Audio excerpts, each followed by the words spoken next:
Hello everyone. आज का हमारा चैप्टर है अम्ल क्षारक और लवण। ये एनसीईआरटी का सेकंड चैप्टर है और केमिस्ट्री का भी सेकंड चैप्टर है। तो इसके ऑब्जेक्टिव आज हम लोग सॉल्व करने वाले हैं। अगर आपने बाकी के चैप्टर्स के ऑब्जेक्टिव्स नहीं देखे हैं तो आप प्लेलिस्ट से जाकर बाकी के चैप्टर्स के ऑब्जेक्टिव्स का रिविजन कर सकते हैं। तो चलिए शुरू करते हैं। पहला क्वेश्चन है हमारा, लिटमस विलियन जो बैंगनी रंग का रंजक होता है यह किस पदार्थ का बना होता है। तो यहाँ देखिए बात कर रहा है लिटमस विलियन का। तो लिटमस विलियन जो है बैगनी रंग का रंजक होता है। तो एक पहला आंसर हमको यहीं से मिलता है क्वेश्चन, और एक आंसर यहीं पे मिल गया हमको कि लिटमस विलियन जो होता है वो बैगनी रंग का होता है। ठीक है। उसके बाद कहता है या किस पदार्थ का बना होता है। तो ये लीचेन, जिसको लाइकेन भी बोलते हैं हम लोग। ठीक है। तो लाइकेन का बना होता है। ठीक है। अब ये लाइकेन होता क्या है, यानी लीचेन यानी लाइकेन जो होता है हमारा लाइकेन, ये एक पौधा है। ठीक है। तो लाइकेन जो होता है वो हमारा एक थैलोफाइटा समूह है, जिसको हम लोग थैलोफाइटा बोलते हैं। थैलोफाइटा। तो लाइकेन जो होता है वो थैलोफाइटा समूह का एक पौधा है और उससे जो है हमारा लिटमस विलियन प्राप्त होता है। ठीक है। तो ये न्यूट्रल होता है, इसलिए ये बैगनी रंग का होता है। ठीक है। इसके बाद अगर हमको अगर और ज़्यादा जानकारी जो चाहिए इसके बारे में, ये जानना जरूरी है कि जो हमारा लिटमस होता है इसका हम लोग सूचक के रूप में इस्तेमाल करते हैं। तो अगर लिटमस पेपर जो होता है हमारा वो अगर अगर नीला लिटमस पेपर अगर लाल हो जाता है, क्या हो जाता है, लाल। तो नीला लिटमस पेपर अगर लाल हो जाए तब हम लोग कहते हैं कि विलियन जो होगा वो क्या होगा, अम्लीय होगा, यानी एसिडिक होगा। ठीक है। तो विलियन हमारा कैसा बना होगा, तो अम्लीय बना होगा। यानी नीला लिटमस पेपर अगर लाल हो जाए तो विलियन कैसा होगा, तो अम्लीय होगा। ठीक है। वहीं अगर लाल लिटमस पेपर अगर नीला हो जाए, ठीक है, लाल लिटमस पेपर अगर नीला हो जाए तब हम लोग कहेंगे कि विलियन जो होगा वो क्षारीय होगा। ठीक है। तो यहाँ से ये सारे इंफॉर्मेशन हम लोग को मिल रहे हैं। ठीक है। आगे चलते हैं नेक्स्ट क्वेश्चन की तरफ। क्वेश्चन नंबर सेकेंड है हमारा, निम्नलिखित में से कौन सूचक की तरह इस्तेमाल नहीं किया जा सकता है। तो इसमें से देखिए सूचक के रूप में हल्दी का इस्तेमाल होता है, मेथिल ऑरेंज का इस्तेमाल होता है, फिनॉप्सिलेथिन का इस्तेमाल होता है, मूली का नहीं होता है। तो ऑप्शन डी हो जाएगा यहाँ पर। ठीक है। आगे चलते हैं। तीसरा नंबर क्वेश्चन है हमारा, निम्नलिखित में से कौन गंधीय सूचक नहीं है। तो गंधीय सूचक शकरकंद, यानी ऑप्शन सी।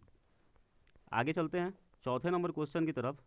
क्वेश्चन है हमारा, निम्न में से कौन द्विक्षारकीय अम्ल है। द्विक्षारकीय अम्ल, यानी यहाँ पर हमारा द्विक्षारकीय अम्ल का बात हो रहा है। तो ऑप्शन जो है हमारा डी हो जाएगा H2SO4, जिसको हम लोग क्या बोलते हैं, सल्फ्यूरिक एसिड भी बोलते हैं। क्या बोलते हैं, तो सल्फ्यूरिक एसिड। इसके नाम से भी याद रखा कीजिएगा कि सल्फ्यूरिक एसिड भी बोलते हैं इसको। ठीक है। चलिए आगे चलते हैं क्वेश्चन नंबर 5 की तरफ। पोटास एलम होते हैं। तो पोटास एलम जो होते हैं वो हमारे एक दिक लवण, यानी ऑप्शन डी जो है हमारा आंसर सही होगा। इसको जो है द्विलवण भी बोलते हैं। ठीक है।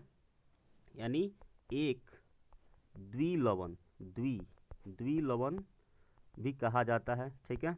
और पोटास एलम को ही जो है फिटकिरी भी कहा जाता है, यानी इसका हम लोग फिटकिरी के नाम से भी जानते हैं। ठीक है। चलिए इतनी जानकारी हमें इस क्वेश्चन से मिली। चलिए आगे चलते हैं 6 नंबर क्वेश्चन की तरफ। एसिटिक अम्ल का एसिटिक अम्ल जो है हमारा दुर्बल अम्ल है, क्योंकि एसिटिक अम्ल एक दुर्बल अम्ल है क्योंकि ये कम आयनित होते हैं। ठीक है। यानी ऑप्शन सी, ये कम आयनित होते हैं, इसलिए ये एसिटिक अम्ल जो होते हैं वो दुर्बल अम्ल की श्रेणी में आते हैं। चलिए आगे चलते हैं। क्वेश्चन है हमारा 7 नंबर, निम्नलिखित में से कौन सबसे प्रबल लवण कौन है। तो निम्नलिखित में से सबसे प्रबल लवण जो होगा हमारा वह सोडियम क्लोराइड होगा, यानी ऑप्शन ए हो जाएगा। ठीक है। आगे चलते हैं 8 नंबर क्वेश्चन की तरफ। निम्नलिखित में से कौन एक से अधिक अम्लीय लवण बनाएगा। तो कौन एक से अधिक अम्लीय लवण बनाएगा। तो ऑप्शन में हमारा यहाँ पे H3PO4, यानी ऑप्शन बी जो है हमारा यहाँ पर, जिसको हम लोग फॉस्फोरिक एसिड भी बोलते हैं। क्या बोलते हैं, तो फॉस्फोरिक एसिड, नाम भी याद रखिए, फॉस्फोरिक एसिड।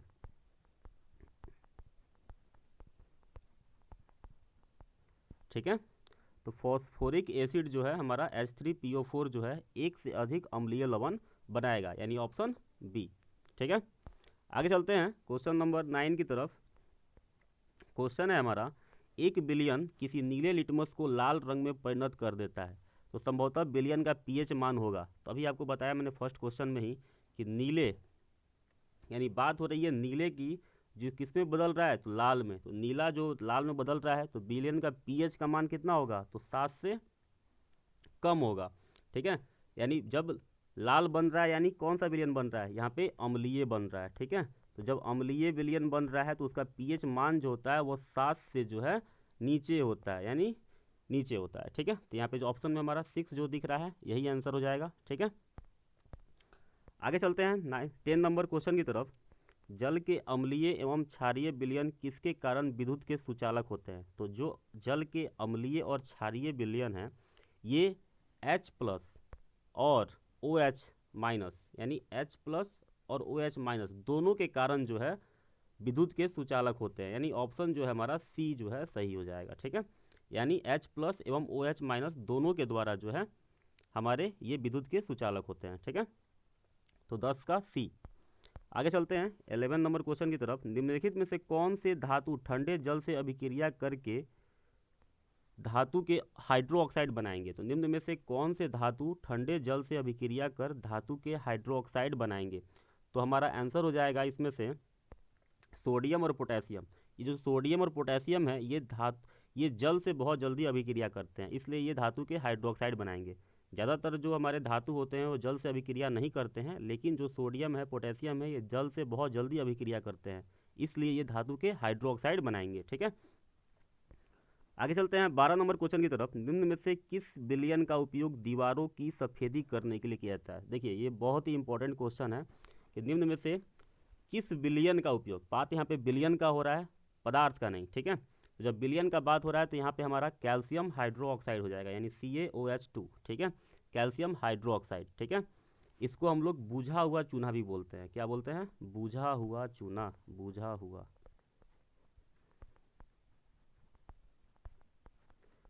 हुआ चूना भी बोलते हैं। ठीक है, उसके बाद अब ये किसका जलीय विलयन है तो कैल्शियम ऑक्साइड का, यानी CaO का यह जलीय विलयन है। ठीक है, कैल्शियम ऑक्साइड का जलीय विलयन है। ठीक है,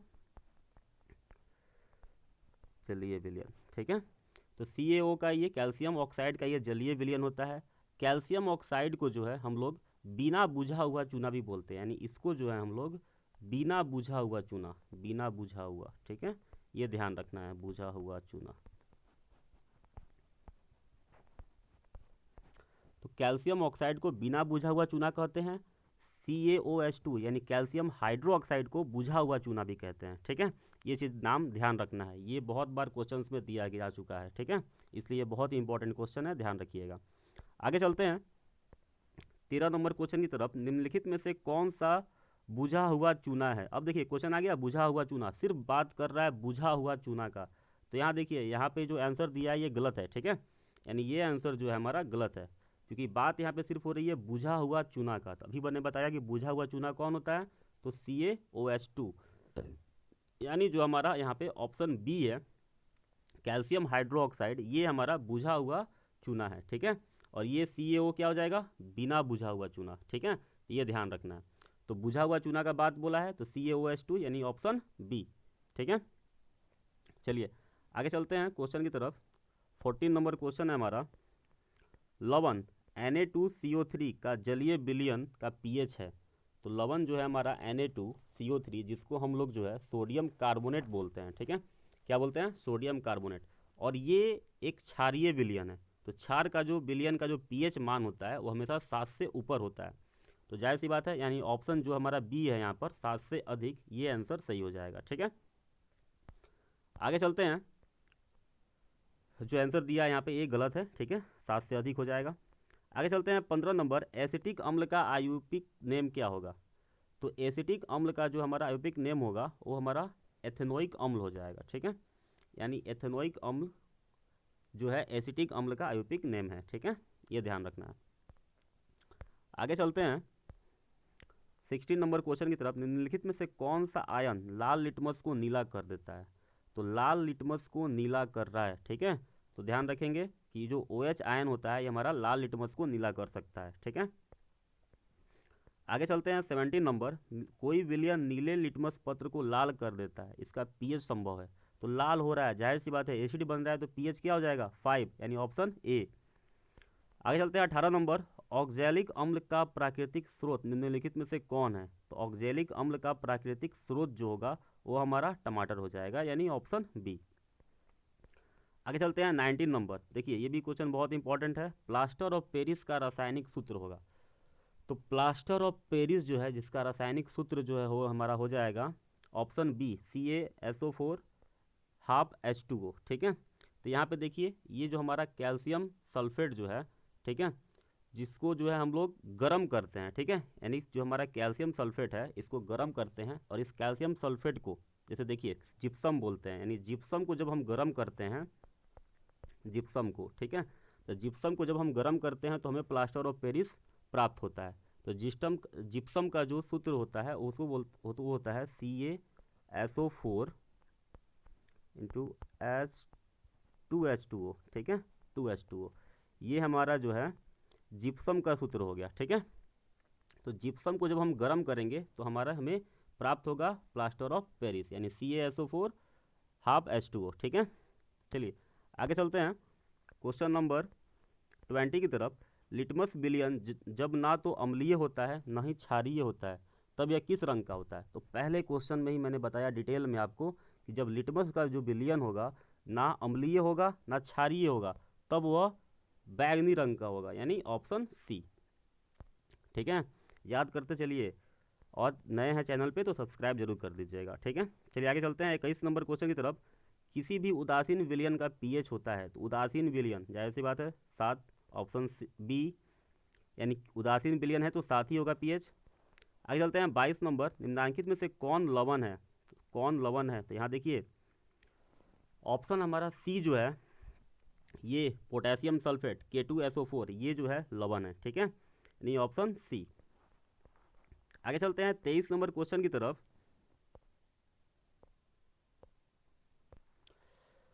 23 नंबर क्वेश्चन है हमारा, किसी लाल तप्त आयरन पर जलवाष्प प्रवाहित करने पर कौन सा यौगिक प्राप्त होता है?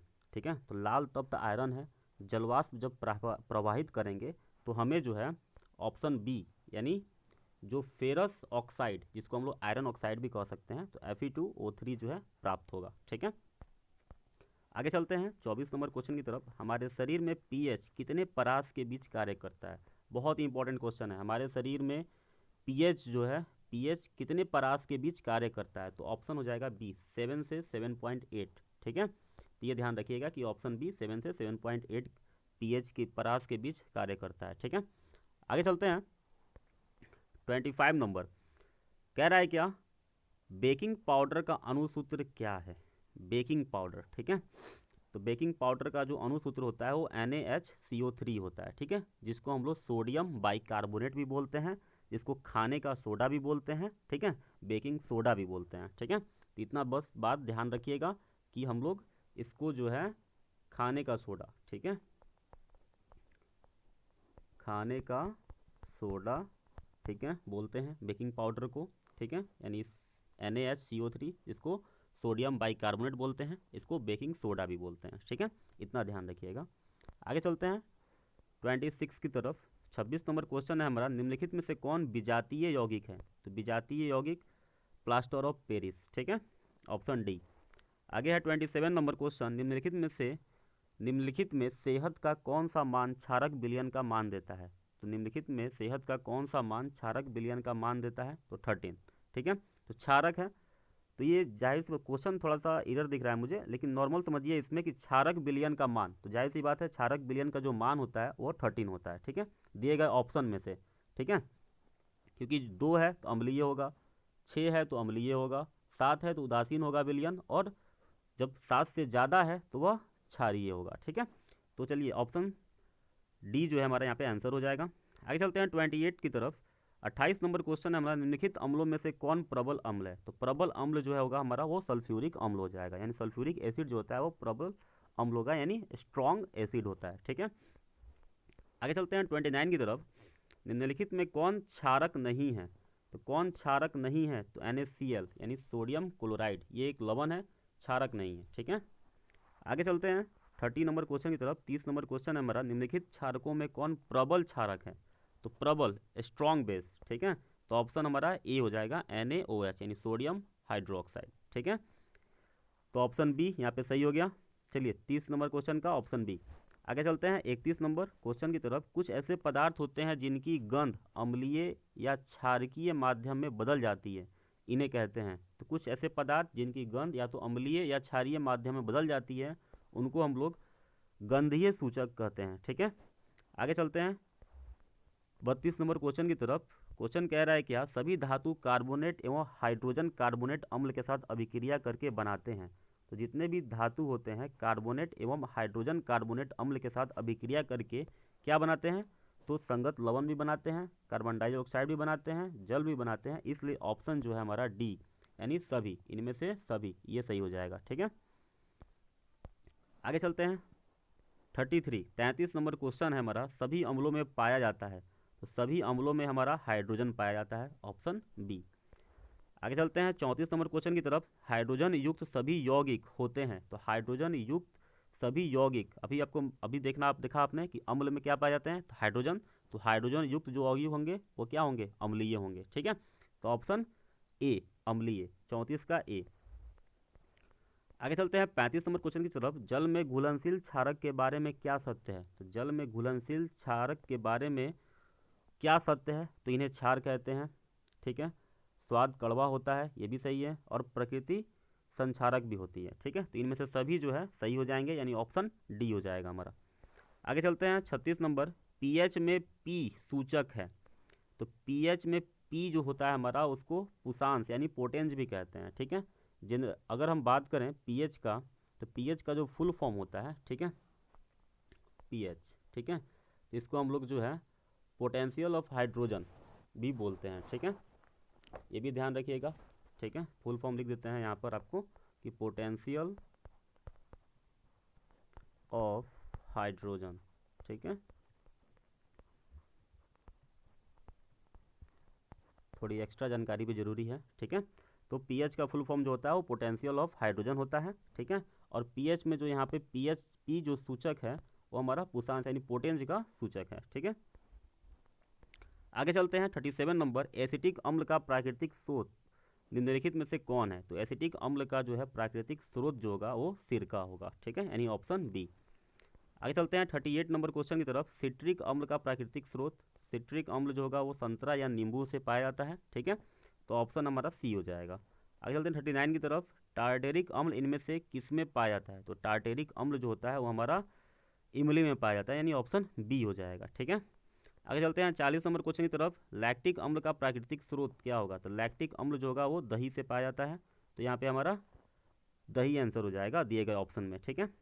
आगे चलते हैं 41 नंबर। चींटी के डंक और नेटल के डंक में कौन सा अम्ल पाया जाता है? तो जो चींटी होती है सबको पता है फॉर्मिक अम्ल, ठीक है। तो जो कि ऑप्शन में फॉर्मिक अम्ल नहीं है, तो इतना ध्यान रखिएगा कि चींटी के डंक में या नेटल के डंक में जो है वो फॉर्मिक अम्ल के साथ साथ मेथेनोइक अम्ल भी पाया जाता है, ठीक है। इसलिए अगर ऑप्शन में फॉर्मिक अम्ल नहीं है तो हम लोग मेथेनोइक अम्ल का आंसर लगा लेंगे, ठीक है, यानी ऑप्शन डी हो जाएगा, ठीक है। आगे चलते हैं 42 नंबर। 42 नंबर क्वेश्चन है हमारा, दांतों का क्षय कब प्रारंभ होता है? दांतों का क्षय प्रारंभ होगा जब पीएच 5.5 से कम होने लगेगा, ठीक है। यानी मुंह का जब पीएच 5.5 से कम होने लगेगा तो हमारे दांतों का क्षय जो है प्रारंभ हो जाएगा, यानी ऑप्शन बी हो जाएगा, ठीक है। चलिए 43 नंबर क्वेश्चन की तरफ बढ़ते हैं। क्वेश्चन है हमारा 43 में, कह रहा है क्या कि हमारे पेट में कौन सा अम्ल उत्पन्न होता है? तो बहुत ही ईजी क्वेश्चन, HCl, ठीक है। हाइड्रोक्लोरिक अम्ल जो होता है हमारा ये प्रोड्यूस होता है, उत्पन्न होता है, ठीक है। तो ऑप्शन सी, ठीक है। चलिए आगे चलते हैं। क्वेश्चन है हमारा 44 नंबर। हाइड्रोक्लोरिक अम्ल एवं सोडियम हाइड्रोक्साइड के विलयन की अभिक्रिया से उत्पन्न लवण को क्या कहेंगे? ठीक है। तो हाइड्रोक्लोरिक अम्ल और सोडियम हाइड्रोक्साइड ये उदासीनीकरण अभिक्रिया में आपने बहुत पहले ही पढ़ा होगा, ठीक है। तो इसको देखते हैं हम लोग जरा, HCl प्लस NaOH, ठीक है, यानी सोडियम हाइड्रोक्साइड जब रिएक्ट करता है तो हम लोग जानते हैं कि NaCl बनता है, ठीक है, और साथ में जल बनता है H2O, ठीक है। तो ये हमारा उदासीनीकरण अभिक्रिया का बहुत ही सिंपल सा एग्जाम्पल है, ठीक है। तो क्या हो जाएगा हमारा इसका आंसर, जल्दी से बताइए। 44 नंबर जो क्वेश्चन है हमारा, इसका आंसर हो जाएगा सोडियम क्लोराइड, यानी ठीक है ऑप्शन बी। आगे चलते हैं 45 नंबर, धोने का सोडा का रासायनिक सूत्र है। धोने का सोडा का रासायनिक सूत्र जो होगा वो हमारा ऑप्शन ए NO2CO3 यानी सोडियम कार्बोनेट, ठीक है, तो ऑप्शन ए हो जाएगा, ठीक है। इसको धोवन सोडा भी बोलते हैं, ये ध्यान रखिएगा। आगे चलते हैं 46 नंबर, बेकिंग सोडा का रासायनिक नाम। अभी आपको मैंने ऊपर ही बताया था, ऊपर के क्वेश्चन में ही हम लोगों ने सॉल्व किया था। बेकिंग सोडा का रासायनिक नाम जो होगा वो सोडियम हाइड्रोजन कार्बोनेट। देखिए इसको सोडियम हाइड्रोजन कार्बोनेट लिखा है, आप इसको NaHCO3, ठीक है, यानी सोडियम बाइकार्बोनेट भी बोल सकते हैं, ठीक है। तो सोडियम हाइड्रोजन कार्बोनेट या सोडियम बाइकार्बोनेट एक ही चीज़ है, ठीक है। आगे चलते हैं, क्वेश्चन देखते हैं अगला 47 नंबर, बेकिंग सोडा का रासायनिक सूत्र होगा। तो बेकिंग सोडा का जो रासायनिक सूत्र होगा वो हमारा NaHCO3, सेम चीज़, ठीक है, सोडियम बाइकार्बोनेट, ठीक है। चलिए आगे चलते हैं 48 नंबर क्वेश्चन की तरफ, जल की अस्थायी कठोरता को हटाने के लिए निम्नलिखित में से किसका उपयोग किया था। तो जल की अस्थायी कठोरता को हटाने के लिए धोने का सोडा का उपयोग किया जाता है, यानी ऑप्शन बी हो जाएगा, ठीक है। चलिए 49 नंबर क्वेश्चन है हमारा, सोडा अम्ल अग्निशामक में किसका उपयोग किया जाता है। तो सोडा अम्ल अग्निशामक में जो है सोडियम हाइड्रोजन कार्बोनेट यानी सोडियम बाइकार्बोनेट का इस्तेमाल किया जाता है, यानी NaHCO3, ठीक है। आगे चलते हैं 50 नंबर और आखिरी क्वेश्चन है हमारा, कह रहा है क्या सल्फेट अर्धहाइड्रेट या हेमीटाइड्रेट का अन्य नाम क्या है। तो इसको हम लोग जनरली कैल्शियम सल्फेट हेमीटाइट्रेट भी बोलते हैं, ठीक है, कैल्शियम सल्फेट हेमीटाइट्रेट भी बोलते हैं इसका सामान्य नाम, ठीक है। तो ये जनरली हमारा इसको कह सकते हैं कि प्लास्टर ऑफ जो पेरिस होता है उसी को हम लोग कैल्शियम सल्फेट हेमीटाइट्रेट भी बोलते हैं, ठीक है। तो ऑप्शन हमारा बी हो जाएगा। तो यहीं पे जो है 50 क्वेश्चन ख़त्म होते हैं। आप अगर चैनल पे नए हैं तो इसको सब्सक्राइब कर दीजिएगा, अच्छा लगा हो तो इसको शेयर कर दीजिएगा, लाइक कर दीजिएगा। चलिए फिर मिलेंगे नेक्स्ट वीडियो में।